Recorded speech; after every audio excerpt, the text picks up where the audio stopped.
Yudi ini berpapasan dengan satu pendaki lagi yang dimana pendaki ini adalah pendaki yang sama yang sebelumnya dilihat sama si Yudi ini. Loh, pendaki itu udah sampai sini gitu kan? Ya udah tuh tiba-tiba diserobotlah sama si Budi. Lu di belakang aja, gue jalan duluan. Dengan jalan yang sedikit cepat, si Budi ini kayak jalan cepat dan lagi-lagi dikeplak itu palanya sambil marah. Plak, pergi lu dari sini.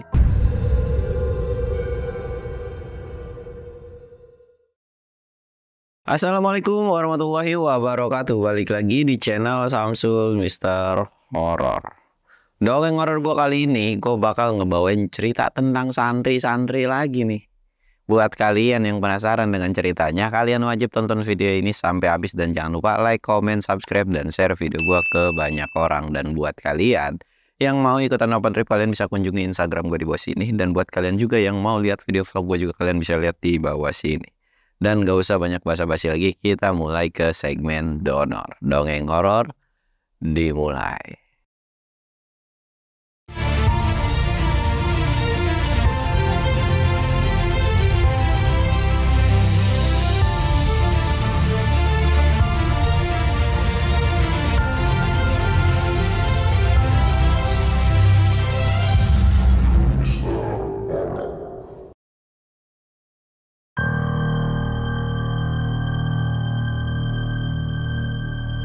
Oke cuy, sebelum masuk ke ceritanya, kita ritual kayak biasa. Kita sebat but dan jangan lupa ngopi.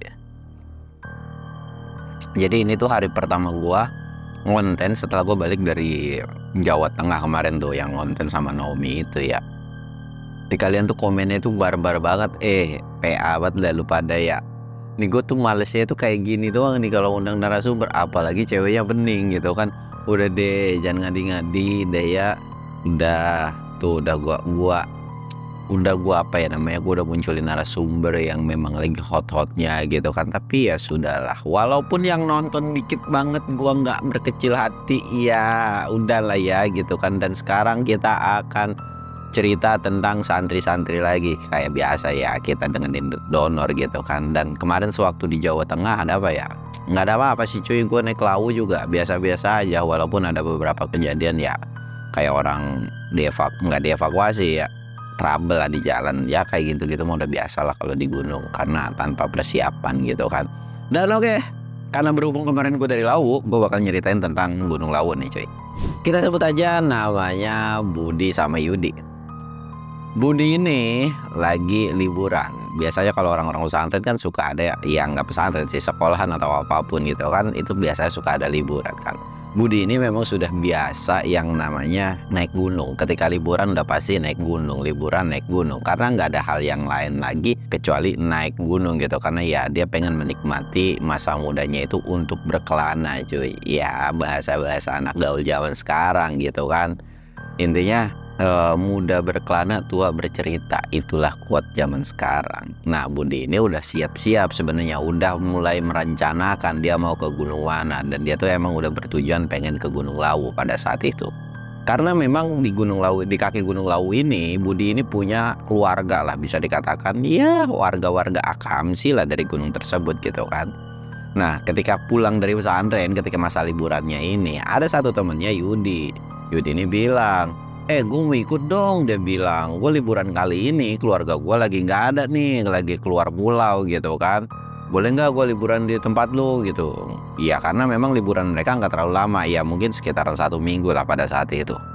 Budi itu kayak, gue sih mau aja, tapi gue ada agenda naik gunung loh. Apa lu tinggal di saudara gue, atau lu ngikut ke Jawa Tengah, atau lu mau tinggal di rumah gue? Lagian juga kan lu udah kenal nih sama keluarga gue, lu rebahan aja di rumah gue, nggak apa-apa lah gitu kan. Namanya juga teman satu pesantrenan gitu kan, kayak udah hal yang biasa lah pada saat itu. Tapi si Yudi ini kayak, nggak mau, gue mau ikut aja naik gunung, pengen nyobain. Nyobain naik gunung itu capek loh, Lawu itu jauh. Emang lu nggak capek? Iya gue capek sih, tapi yaudahlah. Terus apa aja yang harus disiapin? Susah kalau emang udah pengen. Ya udah, lu siapin alat-alatnya nih. nih yuk kita nanti setelah pulang kita nyewa alat, atau lu mau beli aja biar nggak ribet.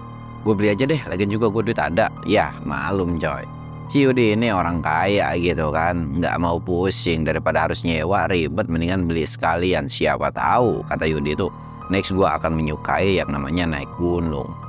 Oke, kalau memang lu suka. Singkat cerita, mereka udah beli alat, terus merencanakan semuanya, yang dimana itu tuh sudah tanggung jawab dari si Budi, karena nggak bisa mengandalkan si Yudi ini gitu kan. Udah pokoknya lu diem baik, anteng baik, pokoknya tugas lu patungan aja. Ya karena memang si Yudi ini ngerasa nggak enak kan, jadi akhirnya dia mengeluarkan uang yang jauh lebih banyak daripada si Budi. Udah pokoknya masalah duit tenang aja, gua yang bakal nyiapin, dia bilang. Nanti gue minta transfer sama orang tua gua. Ya udahlah, atur aja gimana baiknya lo. Singkat cerita, mereka pulang ke rumah si Budi. Di situ pun orang tua dari si Budi juga sudah memperbolehkan, karena memang anaknya tuh nggak mau ngejedok gitu ya. Ya kalau bahasa orang tua dulu tuh bukan healing, melainkan main mulu intinya gitu kan. Kalau sekarang kan orang naik gunung bilangnya healing, padahal orang tua dulu bilangnya main mulu cuy gitu. Sampai akhirnya setelah minta izin dan Budi juga sempat ngabarin keluarganya yang ada di Jawa Tengah gitu kan. Ya udah silahkan aja kalau mau datang. Akhirnya mereka berangkatlah ke Jawa Tengah. Nah di sepanjang perjalanan menuju ke Jawa Tengah, Yudi ini sempat nanya, kenapa sih lu suka gunung? Kenapa ya? Budi juga sempat ngerasa heran. Iya nggak kenapa-napa, karena gunung itu salah satu tempat yang bisa dibilang menenangkan. Ya lu tahu sendiri kan, di pesantren kita ya banyak belajar gitu kan, buat nge-refresh otak biar nggak terlalu ngebul dan gila sama yang namanya ilmu. Ada baiknya kita juga harus yang namanya refreshing atau jalan-jalan. Ya semua itu harus serba seimbang. Bukan berarti kita harus dituntut-tuntut ilmu terus, tapi harus ada yang namanya keseimbangan, yang dimana otak kita juga nggak boleh stres supaya bisa masuk ilmunya itu dengan cepat. Di situ tuh Budi itu benar-benar emang tipikal orang yang bijak banget lah. Bisa dikatakan Budi adalah salah satu orang yang lumayan cukup disegani lah di pesantren tersebut. Entah sama juniornya, entah sama seniornya. Karena Budi ini tipikal orang yang baik hati, ramah, tidak sombong, rajin menabung, ganteng dan sebagainya. Cuman satu, ada beberapa kelakuan yang memang jarang diketahui sama orang pesantren, yaitu kelakuannya yang memang agak sedikit nyeleneh. Iya, kalau namanya juga di depan santri yang lain gitu kan harus yang agak gimana gitu. Tapi kalau sama teman sendiri sih mulutnya itu bener-bener nggak ketahan banget. Emang 180 derajat itu berbeda banget. Ya itu tuh udah diakuin sama si Yudi ini, karena memang mereka ini udah kenal dekat banget gitu kan. Nah di sepanjang perjalanan ini sempatlah Yudi pun nanya gitu kan, katanya dengar-dengar kalau di gunung itu serem, banyak setan, banyak yang lain dan sebagainya. Budi ini bilang, lu takut sama setan? Sejak kapan manusia takut sama setan? Budi itu bilang, lah ya nggak takut sih. Ya udah kalau memang nggak takut, ngapain juga lu harus takut sama yang namanya setan? Biarin aja setan mah, ya anggaplah makhluk tak kasat mata, nggak usah dianggap serius. Lagian juga memang sudah tugasnya setan itu namanya menyesatkan manusia, gangguin manusia lah. Itu kan emang udah kodratnya dari sono gitu, udah punya tugasnya. Nah sedangkan kita sebagai manusia ya nggak perlu takut sama setan bagi mereka yang punya ilmunya tebal, imannya tebal gitu kan. Dan lagian juga ya kita tuh ditugaskan untuk menjauhi larangannya, terus menjalankan yang namanya kewajiban. Itu udah ada tugasnya masing-masing. Kalau setan ngegangguin biarin aja, sama aja kayak di kehidupan biasa lah. Kalau ada orang yang ngegangguin, selama memang itu nggak terlalu berbahaya, cuekin aja. Kita mah nunduk-nunduk aja, anggap aja orang itu paling benar. Udah, daripada mempersulit hidup, lebih baik menikmati hidup. Di situ pun Yudi seolah kayak dapet ceramah dari guru pesantren ya gitu kan. Di situ tuh benar-benar dihabisin, ya emang kayak lingkungan pesantren aja gitu, ngobrol-ngobrol tentang agama juga gitu kan. Nggak ada obrolan-obrolan lain pada saat itu.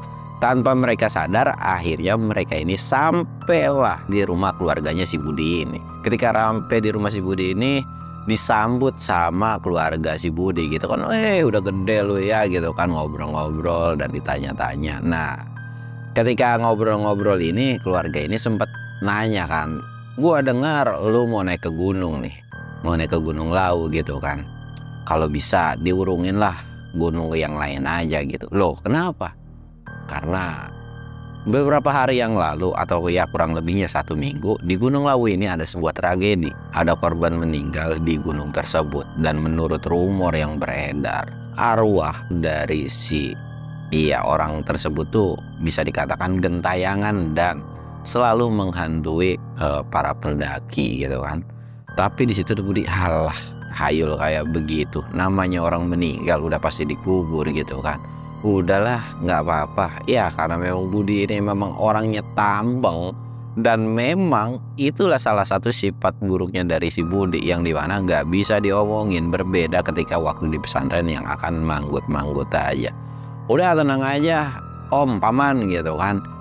Selama Budi nggak kenapa-napa, cuaca bagus insya Allah. Lagian juga perlengkapan yang kita bawa ini safety. Ya walaupun bawa beban sih satu, sambil ngelirik ke si Yudi. Apaan sih, tenang aja, gue juga kuat. Anak manja kayak lu naik gunung. Tapi ya karena dari saudaranya atau dari saudara si Budi ini juga gak bisa ngelarang, akhirnya ya udahlah, terserah lu berdua gitu kan. Yang penting tolong jangan pernah aneh-aneh dan macem-macem. Budi itu tadinya mau nimbalin, cuman karena memang si temannya udah tahu banget nih, akhirnya kayak udah yuk antar gue jajan ke warung. Karena tahu Budi ini pasti bakal nyaut terus orangnya tuh, ayo jajan. Ya udah ayo. Dan keluarga dari si Budi juga tahu bahwa emang nih manusia kalau diajakin ngobrol terus aja ngoceh kayak burung. Dan di situ pun keluarga dari si Budi tuh kayak senyum. Ya ngelihat kedua orang anak ini seolah udah akrab banget, dan merasa keluarga ini kayak waduh, gue jadi pengen muda lagi gitu kan. Akhirnya mereka ngobrol 1 hari pada saat itu, dan sekaligus belanja logistik untuk keperluan besok mulai melakukan pendakian.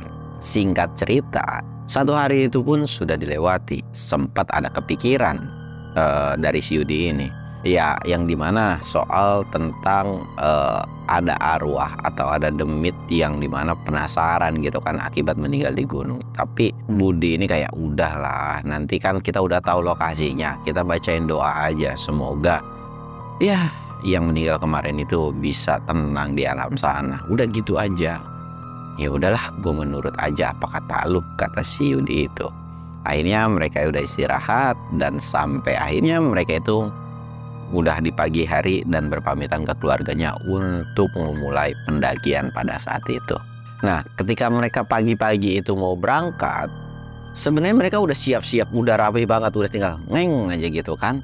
Tapi seolah kayak ada yang menghalangi mereka, atau memang kayak seolah nggak diizinin.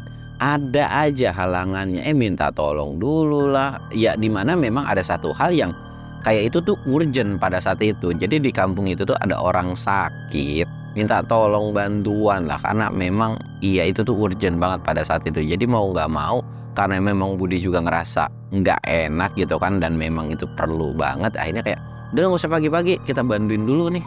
Ya udah dibantuin tuh, pokoknya ada kegiatan pada saat itu pun dibantuin dulu sampai akhirnya siang hari itu sebelum zuhur gitu kan. Dan karena memang udah sebelum zuhur ini juga saudaranya udah ngingetin, lu yakin mau naik siang-siang gini, nanti kena ketemu trek malam loh. Udahlah, santai aja. Lagi-lagi saudara ini cuma bisa nepuk jidatnya doang gara-gara kelakuan si Budi ini. Dan karena memang mereka yang udah bantu-bantu kan, akhirnya dikasih bekal lagi tuh, atau bekal tambahan pada saat itu, termasuk duit juga. Ya karena memang si Yudi ini orangnya udah banyak duit, jadi kayak nggak terima. Ya udah nih buat lu aja pada saat itu. Akhirnya setelah mereka bantu-bantu, mereka juga udah prepare lagi. Akhirnya mereka meneruskan perjalanan. Di situ Yudi udah punya feeling, kok pendakian kali ini seolah kayak ada yang ngeganjal. Karena menurut rumor yang beredar atau menurut beberapa pendaki, ketika kita mau mulai pendakian, apabila ada halangan-halangan, itu adalah suatu pertanda di mana kita tidak boleh meneruskan perjalanan, yang nantinya ketika di pendakian itu akan ada aja hal-hal yang tidak mengenakan atau mengganggu perjalanan mereka. Tapi Yudi ini juga meyakinkan hatinya bahwa kali ini Yudi naik itu bukan dengan seorang pemula, melainkan dengan orang yang sudah beberapa kali naik gunung dan salah satu teman yang sudah dipercaya sama si Yudi ini. Akhirnya mereka itu jalan dari rumah saudaranya ini. Jadi dari rumah saudaranya si Budi ini memang jaraknya nggak terlalu jauh cuy. Bisa dikatakan untuk sampai ke pintu rimba itu ditempuh sekitaran setengah jam lebih lah. Dan jalur ini adalah salah satu jalur warga lokal. Ketika kalian tahu lah ya, di Gunung Lawu ini suka ada yang namanya kebudayaan ritual-ritual tertentu gitu kan. Ya kayak kejawen dan sebagainya lah. Kalian bisa komen di bawah ini adat-adat apa aja ketika di Gunung Lawu itu gitu kan. Nah jalur tersebut pun sebetulnya bukan jalur ilegal, melainkan jalur spiritual. Jadi jalur ini kayak tembusan ke satu titik lah gitu kan. Dan di situ pun yang tahu itu cuman warga lokal dan memang tidak dibuka untuk yang namanya jalur pendakian. Nah karena memang saudaranya atau dari warga juga udah tahu nih ini tuh keluarganya dari keluarganya si Budi ini gitu kan. Jadi kayak ya udah lu jalan-jalan aja, nanti lu tinggal sebut nama gua aja gitu kan. Jadi bisa dikatakan pakai orang dalam lah, nggak perlu yang namanya registrasi. Sempet ada kekhawatiran dari si Yudi karena takut kenapa-napa kalau mereka nggak izinkan, nanti malah ribet dan nggak tahu juga harus seperti apa gitu kan. Tapi Budi itu lagi-lagi ngeyakinin, udah santai aja, slow, relax, santuy. Ya mau gimana pun nih manusia memang sudah nggak bisa didebatkan lagi. Akhirnya mereka jalan. Baru sampai pintu rimba, Yudi ini sebenarnya udah kecapean coy. Udah kayak udah ngap-ngapan gitu kan, karena memang capek. Budi cuma ngelirik. Nah kan gue bilang ya apa, manusia manja kayak gini naik gunung, lu udah kecapean baru jalan setengah jam aja. Ya penyesuaian kali bro, namanya juga naik. Penyesuaian. Makanya kalau di pesantren bangun pagi selain ngaji olahraga juga, jangan cuman ngejedok rebahan mulu.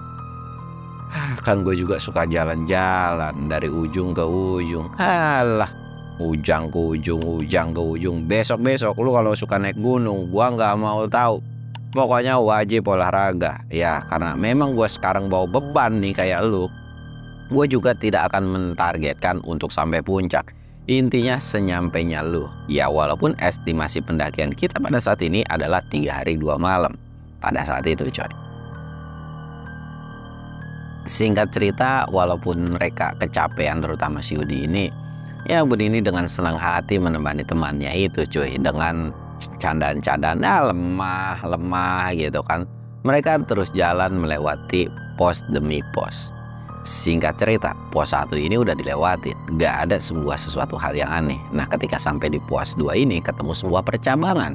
Sebetulnya ini percabangan yang dimana antara jalur warga dan jalur asli pendakian. Nah di sini juga Budi menjelaskan bahwa ini adalah jalur utama pendakian. Nah kita udah sampai kan, lihat nggak ada sesuatu hal yang aneh. Dan kondisi ketika sampai di pos 2 ini bisa dikatakan ya sekitaran jam 3 pada saat itu. Dan ketika sampai di percabangan ini juga itu udah muncul yang namanya kabut-kabut sendu. Akhirnya di situ kayak, nah inilah yang gua paling suka ketika naik gunung, yaitu turun kabut. Di situ juga lagi-lagi Yudi ini bilang, iya karena memang Yudi ini tipikal manusia yang parno dan selalu mengikuti yang namanya trending gitu kan. Kalau ada kabut katanya ada penampakan gini-gini kan. Tapi Budi ini kayak bilang, lu makanya jangan kebanyakan browsing. Memang gua nggak akan bilang makhluk itu nggak ada, tapi udah nggak usah terlalu dipikirin. Kalau memang kabutnya tebal kita istirahat, kalau memang kabutnya nggak terlalu tebal kita lanjut jalan. Tenang, selama gua naik bareng lu, gua pastiin lu nggak bakalan gua tinggal. Lu capek lu tinggal bilang, lu mau camp di sini lu bilang. Nanti karena kita berhubung udah mau asar, kita tunggu sampai asar aja ya. Atau bisa dikatakan Terusin aja perjalanan sampai asar. Ketika udah asar baru kita istirahat dan nanti kita sholat, kita ngopi-ngopi. Ya udah nurut-nurut aja tuh. Nah ketika sampai di percabangan ini atau di pos 2 ini, jalan sekitaran 5 menit tiba-tiba udah mulai waktu asar gitu. Wah nggak kerasa, ternyata udah asar juga ya. Udahlah, kita cari yang tempat yang agak lumayan cukup enak. Akhirnya mereka nyari sambil jalan gitu kan, ketemulah tempat yang lumayan cukup enak atau lapang sedikit dan memang nyaman lah pada saat itu. Udah kita istirahat di sini, buat sholat juga enak tuh.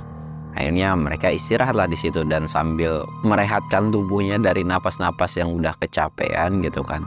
Akhirnya mereka kayak ya udah, mereka istirahat, ngilangin keringat dulu. Dan di situ pun setelah hilang keringat ini, Budi ini salah satu tipikal orang yang benar-benar bersih banget coy.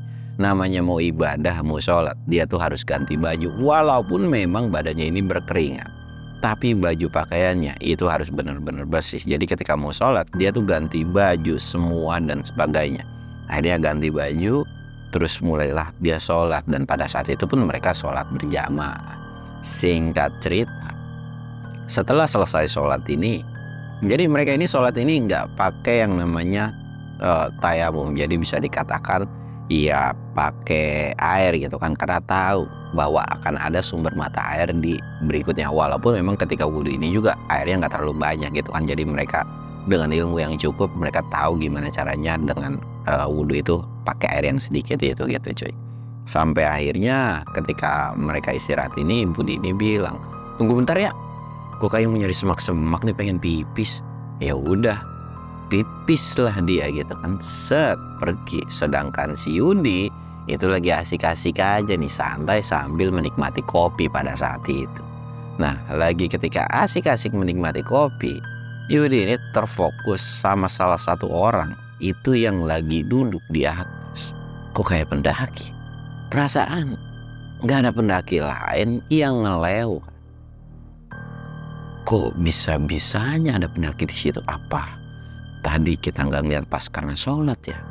Pendaki ini benar-benar nggak nengok sama sekali, atau bisa dikatakan mukanya nggak tahu juga. Dia ini salah satu pendaki yang pakai topi pendaki gitu, yang bulat gitu kan. Jadi nggak kelihatan tuh. Memang yang kelihatan dari belakang itu ada kayak cowok gitu kan, kayak laki-laki. Tapi ya sudahlah. Dan karena mau manggil juga kalau nggak sopan gitu kan, ya udahlah, biarin aja santai-santai. Tapi matanya si Yudi ini selalu berfokus ke si pendaki tersebut. Nah tanpa Yudi tahu pun bahwa si Budi ini itu pipisnya tuh di arah di atas itu cuy. Dan ketika ngeliat, lu bocah pipis udah kelar kali ya gitu kan. Nah tanpa disengaja si Yudi ini ngeliat bahwa Budi ini ngeplak pala si pendaki itu, seolah kayak udah sahabat, udah temenan lah gitu kan. Karena tahu nih karakter nih manusia nggak mungkin berani nepok pala orang kalau memang kayak sebenarnya bukan nepok ya, walaupun memang agak kurang sopan, tapi memang itu udah karakter. Jadi kayak bukan pala begini cuy, jadi kayak gini gitu kan, plak lah. Oh temennya kali menurut Yudi pada saat itu. Ya udahlah, dan tiba-tiba fokusnya matanya itu kayak udah tuh nggak ngeliatin si Yudi lagi. Dikasih ngopi, mana kopi gua nih. Terus akhirnya Yudi ini nanya, siapa tuh yang di atas? Temen lu? Hah? Temen? Oh yang di atas. Udah biarin aja. Oh ya udahlah, mungkin nggak mau diceritain karena memang nggak penting-penting banget juga pada saat itu gitu kan. Singkat cerita mereka selesai ngopi dan udah yuk, kita udah kelamaan di sini, udah asik-asik santai juga, kita lanjut lagi. Ya udah yuk, jalan lagi lah mereka, jalan lagi. Nah ketika pendakian ini kondisinya adalah Yudi di depan, Budi ini di belakang. Jadi biar bisa terpantau, kalau dia capek kan bisa istirahat dan sebagainya gitu kan. Akhirnya jalan terus, dan di sepanjang perjalanan ini baru terdengarlah di mana kok kayak ada suara rintihan. Siapa ya? Kirain itu adalah suara angin atau suara desiran dari sebuah pohon gitu kan kayak. Sudahlah gitu kan. Dan makin kesini kok suara tangisan itu makin lama makin kencang. Budi udah tahu nih bahwa temannya juga ngedengar gitu kan. Udah nggak usah dengerin, itu suara angin. Ya udahlah, ternyata lu dengar juga. Ya namanya di gunung itu ada suara aneh-aneh. Nanti juga ada suara ketawa, yang melainkan itu adalah suara burung. Jadi Budi ini selalu melogikan dimana supaya nggak tersugesti dengan sesuatu hal yang takut. Ya udah kan jalan terus sampai akhirnya Yudi ini berpapasan dengan satu pendaki lagi yang dimana pendaki ini adalah pendaki yang sama yang sebelumnya dilihat sama si Yudi ini. Loh, pendaki itu udah sampai sini gitu kan. Ya udah tuh tiba-tiba diserobotlah sama si Budi. Lu di belakang aja, gue jalan duluan. Dengan jalan yang sedikit cepat, si Budi ini kayak jalan cepat dan lagi-lagi dikeplak itu palanya sambil marah. Plak, pergi lu dari sini. Sambil dengan nada yang marah. Dan pendaki itu pun langsung bangun tanpa menoleh sedikit pun dan jalan lagi terus kan. Yudi ini kayak ngerasa heran kan. Ini orang kenapa sih tiba-tiba jadi marah begitu? Dan ketika lagi fokus ngeliatin sama pendaki yang tersebut, pendaki itu sempat nengok ke samping. Dan ketika nengok ke samping, Yudi ini benar-benar ditakutin.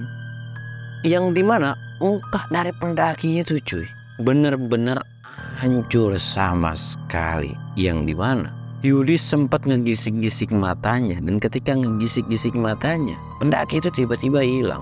Dan ada sebuah teriakan dimana, pergi lu, jangan nengok sekali lagi. Jadi ketika ngegisik itu kan langsung ngedenger suara bentakan kan. Dan ketika ngebuka mata itu, ya pendaki itu tuh udah hilang. Kemana itu? Dan akhirnya Budi ini nungguin dan kayak teriak, ayo apa, udah kayak keong banget sih, ayo lanjut jalan, ayo lanjut jalan. Akhirnya meneruskan lagi perjalanan. Dan Yudi ini sempat nanya, siapa sih? Mata gua apa rabun apa gimana ya, apa gara-gara kabut ya, kok mukanya udah, yuk jalan lagi, lu jalan depan lagi. Lu mah kebiasaan gak pernah mau nyeritain. Udah nanti gue ceritain, dia bilang gitu kan. Jalan lagi dan tanpa mereka sadar akhirnya mereka sampai di pos 3. Ketika sampai di pos 3 ini, si Budi ini kayak bilang, nah di sini ada mata air. Udah kita istirahat lagi, dan karena memang udah mau menunjukkan maghrib juga, kayaknya kita akan nyelesain maghrib dulu, dan setelah maghrib juga kita lanjut lagi. Ya udah gue nurut aja, dia bilang gitu kan.